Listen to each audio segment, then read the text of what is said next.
Welcome to Nagu'sNalabagam. இன்றைக்கி நம்ம அருமையான பிரேக்ஃபாஸ்ட் செய்ய போகிறோம். நமக்கு வந்து எந்த மாவுமே தேவையில்லை. நல்லா கிறிஸ்பியாக ரொம்ப நல்லா இருக்குது. இப்போ எப்படி செய்யுதுன்னு பார்க்கலாம்.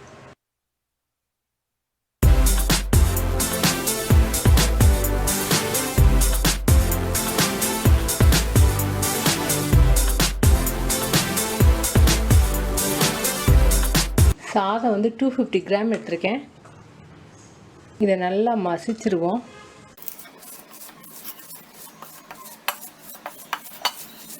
சாதத்தை நல்லா மசிச்சிட்டோம். இதில் 2 பச்சை மிளகாய், முட்டைக்கோஸ் ஒரு 3 டேபிள் ஸ்பூன் வர அளவுக்கு எடுத்திருக்கேன், மல்லித்தலை, பெரிய வெங்காயம் ஒன்று, கேரட் வந்து 1 டேபிள் ஸ்பூன் வர அளவுக்கு. உங்களுக்கு பிடிக்கும்னா நீங்கள் கூட காய்கறி போட்டுக்கலாம். இஞ்சி 1 டீஸ்பூன் அளவுக்கு. நாங்கள் சாதத்தில் வடிக்கும்போது உப்பு போட மாட்டோம். சில பேர் உப்பு போடுவாங்க.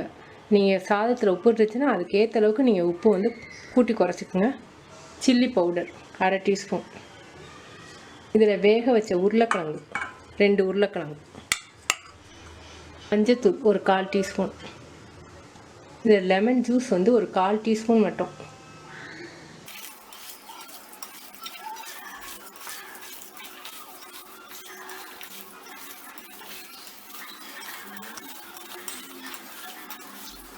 நமக்கு வந்து சாதம் நல்லா கொஞ்சம் விதையாகவே இருந்ததுனால நல்லா கெட்டி பதத்தோட மாவு இருக்குது. உங்களுக்கு வந்து மாவு அதாவது இந்த சாதம் கொஞ்சம் குலைவாக இருந்துச்சுன்னா, கொஞ்சம் தண்ணி விட்ட மாதிரி இருந்துச்சுன்னா நீங்கள் கடலை மாவு 1 டீஸ்பூனோ 2 டீஸ்பூனோ நீங்கள் சேர்த்துக்கலாம். நமக்கு இது தேவையில்லை. நல்ல கெட்டியாகவே இருக்குது. பேஸ்ட் ரெடி ஆகிடுச்சு. இப்போ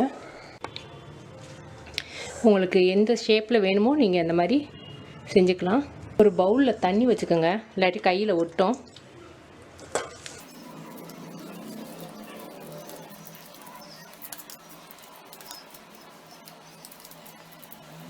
நான் ஓவல் ஷேப்பில் வச்சுருக்கேன். நீங்கள் இப்படியே ரோஸ்ட் பண்ணி எடுக்கலாம். இன்னும் கொஞ்சம் கிறிஸ்பியாக குழந்தைங்களுக்கு பிடிச்ச மாதிரி வேணும்னு நினச்சிங்கன்னா 2 முட்டை எடுத்திருக்கேன். அதில் கொஞ்சம் மஞ்சத்தூள், அதுக்கு தேவையான அளவுக்கு உப்பு, பெப்பர் பவுடர்,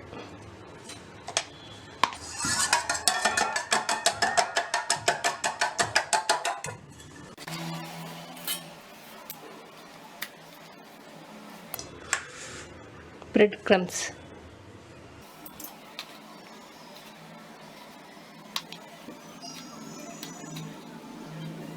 ரெடி.